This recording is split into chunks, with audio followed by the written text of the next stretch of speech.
tous les arts, la musique, ce que tu veux, il y a un message politique derrière. Tu revendiques quelque chose, tu fais pas de la musique pour faire de la musique, tu revendiques quelque chose. Et Go-balader, romantique. Il revendique sûr. Il revendique le B7. Du 7.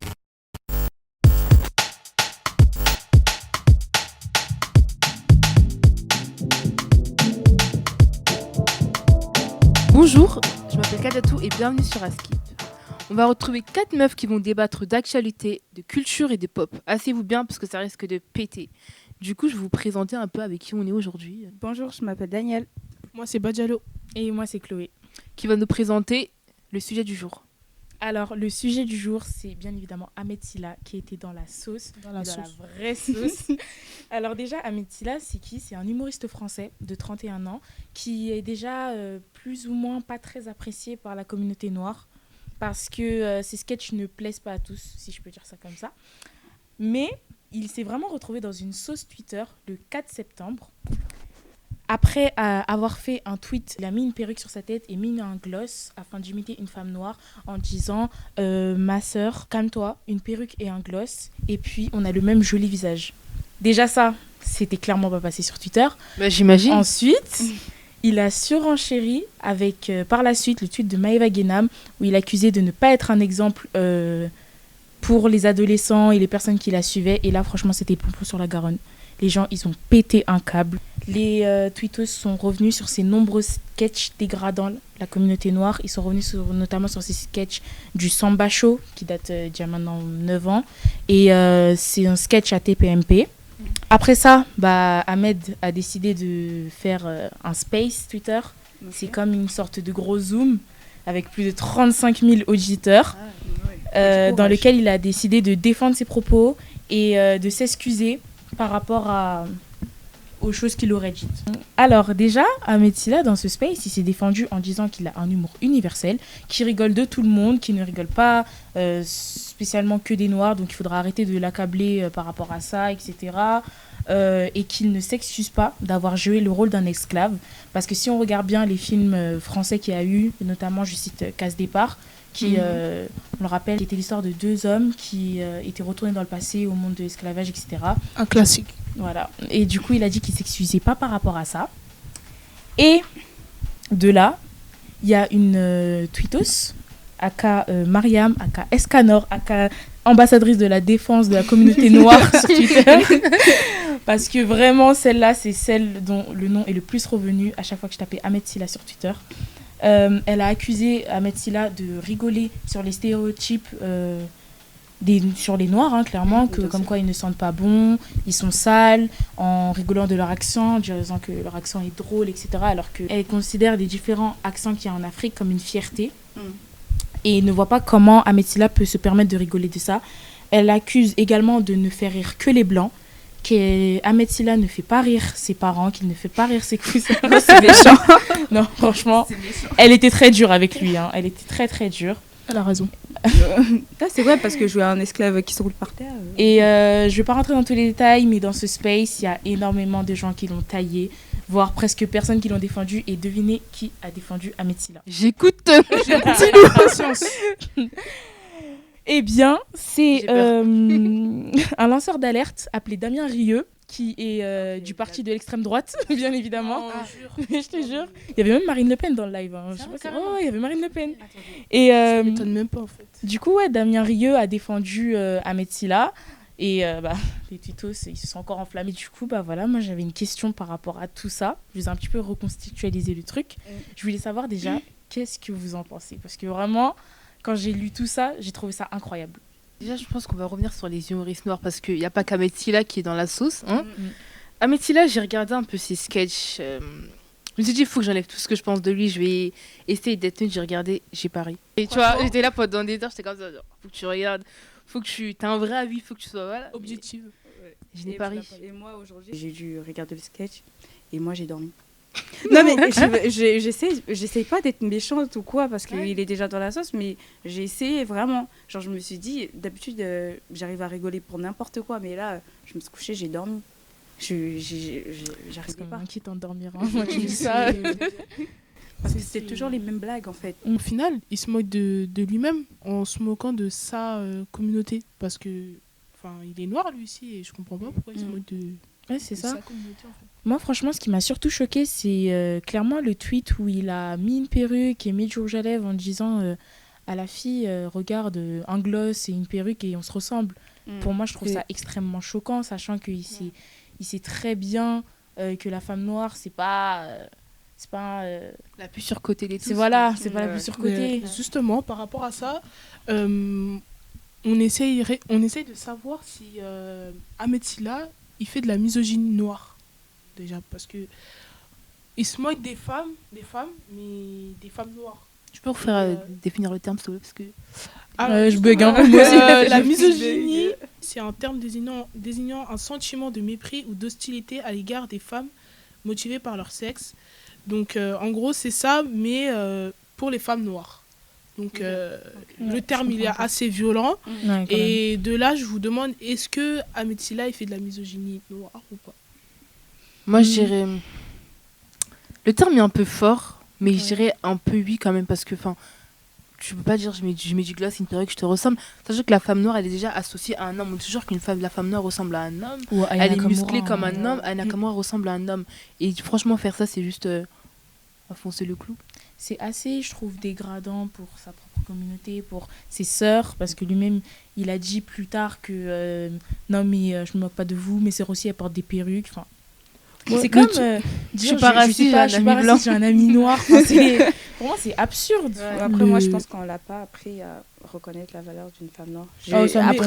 Moi, je sais pas si... Après, c'est hyper fort de ma part de parler de cette manière, mais je pense que si on t'a appris à respecter une femme, même si elle n'est pas noire ou comment, tu t'abaisses pas à parler de cette manière à n'importe quelle femme. Mais surtout que s'il a des enfants, hein, tout ce que je lui souhaite, s'il a des enfants et qu'il finit par avoir des filles, Bien sûr. Ces filles elles vont grandir dans cette société-là, où les humoristes, ils sont là en train de constamment être sur leur dos, la société, les réseaux sociaux, tout le temps sur la femme noire, tout le temps en train de dire, la critiquer pour peu importe ce qu'elle fait. Est-ce que vous pensez que tout ce qui est télévision, réseaux sociaux, ça alimente, on va dire, cette culture de la misogynie noire? Je dirais oui et non. Parce que je trouve que la femme noire, par exemple, sur les réseaux sociaux, elle est grave mise en avant. Genre, on voit vraiment la femme noire, qu'elle soit claire ou foncée. Enfin, on la voit, elle est présente, franchement. C'est très récemment. Mais je trouve que c'est un bon début. Faut pas négliger le fait.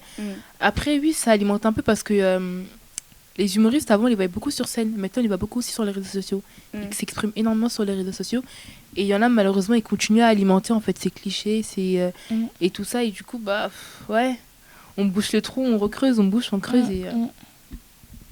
Après, moi, je pense que j'ai une question. Vous pensez vraiment que toutes les personnes, comme Aja, qui ont réussi dans le monde de l'influence, sont censées représenter les Noirs?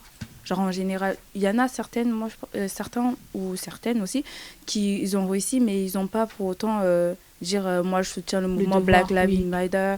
Est-ce que c'est obligé pour une personne noire qui réussit de défendre forcément sa communauté? Alors, je pense pas que ça soit obligé parce que chacun a son combat, peu importe de ta communauté. Mais en fait, c'est triste en fait parce que c'est pas. Par exemple, Aya Nakamura, c'est la seule femme noire qui a vraiment réussi dans la musique. Et malheureusement, on s'identifie à elle, on se dit, on veut réussir comme Aya Nakamura. Il n'y a pas beaucoup de personnalités noires qui ont réellement réussi, surtout en France. Du coup, on s'identifie automatiquement à ceux qui ont réussi, tu vois. Et malheureusement, ils portent un certain bagage où ils ont une responsabilité de faire attention à ce qu'ils vont dire, ce qu'ils vont faire. Parce qu'on va se dire, tu représentes notre communauté, tu peux pas te permettre de faire n'importe quoi. J'ai l'impression qu'en fait, ils sont plus libres en fait au final. Parce qu'ils ont cette responsabilité. C'est mal, c'est un peu. Moi, je pense que à partir du moment où on va arrêter de dire Aya Nakamura, la femme noire qui a percé, on va dire, dans la musique française, quand on dira Aya Nakamura tout simplement, en enlevant le noir, ou à chaque fois qu'une personne noire réussit, on enlève le noir, je pense qu'à partir de là, je pense que les choses vont changer. Mais encore, maintenant, c'est un truc de ouf quand un noir ou une noire fait quelque chose qui est censé être pour les blancs et pour les autres. Mais justement, par rapport à ça, vu que vous parlez de ça, je voulais revenir sur un truc que Ahmed Silla aurait dit. C'est pas pour le tacler ou autre, parce que je pense qu'il en a assez, mais c'est juste qu'un truc que, franchement, qu'on soit noir ou pas, c'est impossible de dire ça.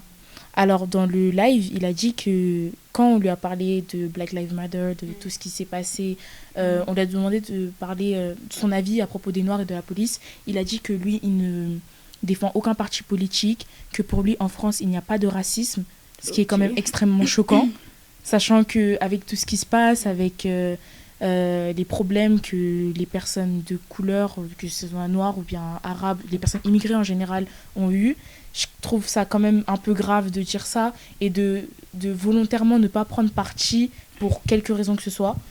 C'est bof. Franchement, sincèrement, je trouve ça bof. Moi, je pense qu'il n'est pas obligé de prendre parti, tu vois. Je pense que ça, c'est ses convictions personnelles. Mais mens pas, frère. Ouais, là, à dire, Genre, ça mens pas. n'existe pas, c'est... Ouais, mens Ça pas. n'existe pas. Tu sais, je peux dire, ouais, ça existe, c'est un fait. Mais moi, j'ai pas d'avis sur ça, je vais pas donner mon avis. Genre, Ouais, c'est personnel. Du coup, vous pensez qu'à chaque fois qu'il doit faire un sketch, il doit passer un message politique. Peut-être prendre un peu le cas de Farid où il a dit bonjour les blancs dans une salle où il y avait que des blancs. Vous pensez que les humoristes doivent s'adapter de ça ou pas? Moi, je dis, tous les arts, la musique, ce que tu veux, il y a un message politique derrière. Tu revendiques quelque chose, tu fais pas de la musique pour faire de la musique. Tu revendiques quelque chose. Et Balader, revendique. il revendique sûr. Il revendique le B7. Du 7. Le BAT 7. Moi, j'étais Lox. Mais plus sérieusement, je pense que... en fait, le stand-up de base, c'est quoi? C'est pour faire rire. Hein. En vrai, c'est pour faire rire, etc. C'est cool, etc. Mais je pense que derrière, il y a un message politique. Pas un message politique, mais tu sais ce que tu vas montrer, tu sais ce que tu vas dire. Tu vas pas dire un pour dire un, tu vas dire, tu sais ce que tu vas dire. Quand Farid il a dit bonjour les blancs, il sait ce qu'il va dire, tu vois. C'est bien pour montrer que dans la salle, il y a que des blancs. Il sait très bien pourquoi il Et a dit. que, voilà, quand Aïssa Meigal a fait son discours, elle sait pourquoi elle l'a fait, Bien sûr. tu vois. Du coup, je pense qu'il y a un message politique derrière et je trouve que ça a perdu de sa valeur. Avant, il y avait vraiment un message politique, maintenant, il n'y en a plus vraiment, tu vois. Tu viens, tu fais tes blagues. C'est vrai pour faire rire. Voilà, et tu traces. Alors que, dommage, l'art, c'est pas vraiment ça. Mais je pense que c'est surtout... Désolée si je reviens avec ma métier là, mais j'ai trop de choses à dire. Par rapport au passé qu'ont eu les Noirs avec l'esclavage, avec tout ce qui s'ensuit, ce genre de sketch, je pense que... Inadmissible. Ouais, dans la tête de la plupart des personnes de la communauté noire, ça vient juste renforcer ce qu'ils ont pensé d'eux. Quand par exemple... Ahmed Silla va se déguiser en esclave, sachant qu'il y a eu une histoire derrière l'esclavage, etc. Non, mais ça, c'est assez déplacé Ça quand va même. faire comme la dame qui a dit c'est bon, arrêtez de vous plaindre, l'esclavage il est passé, vous n'avez pas besoin de revenir à chaque fois, vous n'avez pas besoin de revenir dessus. Tu as dit un truc par rapport à Casse Départ. Oui. Comme quoi, c'était qui C'était Fabrice Eboué et je ne sais qui avait joué les esclaves. Thomas Ndijol. Oui, je pense que même eux, quand ils ont fait le film, c'était pas pareil que quand Ahmed Silla l'a fait. Oui. Moi, personnellement, quand je l'ai vu, j'étais jeune et je me suis dit, ah ouais, ok, c'est passé tout ça. Ça m'a vraiment informé avec une petite touche humoristique, tu vois. Exactement. Or que Ahmed Silla, c'est l'inverse. C'était que de l'humour et ça s'instruit pas du tout, en fait. Le message politique, encore une fois. Ouais, on dirait plus de la moquerie, Tu vois en fait. Franchement, quand j'ai vu l'extrait sur TPMP, moi, je trouvais que c'était plus de la moquerie. Parce que quand on voit le contexte et tout, Après, c'est pas propice. Alors que oui, non, le TPMP, c'est autre chose. Voilà. J'arrête pas de voir l'image de Ahmed Silla dans TPMP comme ça. En plus, le pire, c'est qu'il y a personne qui lui a dit que c'était dérangeant. Est-ce qu'il a un manager Ahmed Silla? Désolée. C'est Damien Rieu. Il est seul. Non mais attendez les gars, vraiment dans le public, il y a vraiment personne qui a dit c'était dérangeant, ou même les chroniqueurs ou tout là. C'est des moutons. Mais non, sérieux. Quelqu'un Non, mais, rigole, tout le monde TPMP. rigole. C'est comme ça. Ouais, je sais. TPMP. Non, mais moi, je me pose la question, est-ce que Ahmed Silla, il a un manager? Est-ce qu'il y a des gens qui le suivent? Parce que je suis désolée. Tu peux pas dire Un je peu suis ton tenu. manager et que je vais laisser, voilà quoi. Ouais, Un manager, c'est comme un responsable légal. Enfin, je sais pas. Il a 31 ans au cas où. Après, la Souza, mais Silla, c'est vrai Le que... pire, c'est que même quand il veut se défendre, regarde qui prend sa défense. Quelqu'un qui fait partie de l'extrême droite quand Il y a même. quelqu'un qui l'aime même pas d'enfin. C'est ça. La personne qui Il prend sa veut pas défense, quitter ton pays. c'est ça, mais la personne qui prend sa défense, c'est une personne de l'extrême droite. C'est pour te dire. Mais je trouve, même, moi, ça m'énerve que c'est quelqu'un de l'extrême droite qui prend la défense parce que je trouve que Oui. c'est encore en mode les Noirs se disputent entre eux. Exactement. Et on Nous, voit va bien gérer. comment les Noirs. Ouais, et nous, on va gérer comment les Noirs se disputent, tu vois. Genre, c'est. un peu fragile. Genre, j'aime pas, genre, tu vois, genre. C'est un peu Vous vous disputez et puis les gens règlent leurs affaires. Pourquoi tu viens et... En plus, on sait très bien qu'en vrai, tu t'en fous d'Ahmed Silla. T'es venu pour qu'on parle de toi, pour faire ton petit buzz et repartir. en soi, ça accentue le fait que nous, les Noirs, en général, il n'est pas soudés. Ouais, voilà. C'est à cause de ça qu'il y a aussi il y a beaucoup de problèmes dans notre communauté, genre le colorisme et tout, les divisions, tu sais même pas où ça sort. Pour revenir sur les humoristes noirs, j'ai aussi regardé Claudia Tagbo, humoriste, actrice ivorio-française. Pour cette fois-ci, j'ai un peu ri. Ouais, j'ai un peu ri. Un tu peu, vois. t'as rimé un peu. J'ai un peu ri, c'était un peu drôle. C'est à peu près la même vibes. Je dirais pas la même vibes qu'Amelsida, parce qu'Amelsida c'est comme l'extrême. Mais ouais, ça rentre un peu dans les clichés. Je crie, voilà quoi. Ouais. Mais je trouve après, derrière elle, il y a quand même je m'assume en tant que femme noire. J'assume mes rondeurs, j'assume mes formes. Du coup, j'aime bien. Sa confiance en elle, en soi, elle est très bien. Mais malheureusement, que tu fasses ce genre de... Pour regarder ses sketchs, parce que franchement, je suis une grande fan de sketch humoristique. Mais pour avoir regardé ces sketchs, que tu le fasses une fois de temps en temps, c'est compréhensible. C'est un petit peu ce que t'es, on va pas se mentir. Et on va pas te reprocher d'être ce que t'es. Mais tout le temps, ça gérait d'innover un petit peu. Et ça nous fait un peu intérioriser que, la femme noire, elle est forcément comme ça. La femme noire, elle écrit forcément. La femme noire, elle a forcément des rondeurs. La femme noire, elle parle forcément fort. Et c'est un peu dommage qu'elle montre que cette image-là d'elle. Je lui en veux pas de montrer cette image-là, mais pas tout le temps. Faut doser. Doucement. Après, je me dis, si on pense comme ça, on rigole plus. Tu vois? Je me dis, on peut rire de tout. Mais je me dis. Doucement. Comme Fatou Guinea, dans le sens où au début elle était connue parce qu'elle faisait des blagues à sa mère ou elle criait. Et au bout d'un moment, tout le monde a trouvé ça chiant qu'à chaque fois elle crie. Ouais, c'est crie, je pète un câble, je suis. un flingue. C'est parti en impro. Je suis la meuf noire, je suis hystérique. Non mais en vrai, au début c'était hyper drôle. Moi j'aimais bien, partager les vidéos et tout. Parce que c'était dosé. Mais après, à chaque fois tu vois la même chose, après tu te dis. Et limite, un peu t'intériorises. Ouais. Tu vois? Je disais qu'on pouvait rigoler d'autres choses ou de manière inversée. Par exemple, dans le film Neuilly sa mère, tout le monde l'a vu. Il y a un moment où le petit il va dans une école super cotée et il voit que des blancs, il se dit que des blancs, je vais parler avec qui? Il voit un Renoir, il est grave content. Il s'attend que le Renoir parle comme lui, comme à la cité. Et le Renoir, il lui parle en mode hey, je suis pas de ton rang social, tu vois. Ça, c'est un humour que j'ai bien aimé. Ouais, c'est ça. T'es pas forcément obligé de nous faire passer pour des sauvages ou des C'est ça en fait. impolis. Parce que déjà, ils associent beaucoup noir et banlieue et pas noir et haute classe sociale. Tu vois, il y en a plein. Ouais, bien sûr, il y en a énormément. Du coup, il n'y a pas que du mauvais, il y a aussi du bon. Il y a des humoristes incroyables, des humoristes noirs qui sont incroyables, notamment Fadjili Camara. Ouais, c'est son sketch très bon humoriste. Michel Obama, I like. j'ai grave rigolé. Ouais. Fabrice Eboué ou Farid. Farid, oui, Ouais, aussi. très drôle. Très, très drôle. Neymar. Moi je pense direct à ça. Ouais. Neymar. Il y D'excellents en humoristes. a plein, les sujets sont divers et on ne parle pas que de la femme noire. On finit la vidéo avec des recommandations qu'on va vous faire. Pour ma part, ça sera le livre de Absatoussi, Parti de rien. Ça fait un bail qu'il est sorti, mais c'est un livre que je continue à lire parce que j'aime trop, parce qu'il renvoie ce qu'il dégage. Et pour moi, je vous conseille de lire le livre de Nous sommes tous des féministes de Chimamanda Ngozi Adichie. Un très bon livre qui parle d'un parcours mémorable d'une femme forte. Moi, je vous conseille de regarder une animation japonaise qui s'appelle Tokyo Revengers. Oh là là. J'ai Naruto, j'avais pas aimé là. Donc, très brièvement, c'est l'histoire de Takemichi. Il a 26 ans, il fait un voyage dans le passé et il doit sauver l'amour de sa vie. Et moi, je vous conseille de vous abonner, d'aimer la vidéo, de partager si bien évidemment si vous avez kiffé. Et on espère d'ailleurs que vous avez kiffé. Du coup, on vous retrouve dans le mois prochain. Bisous. Salut.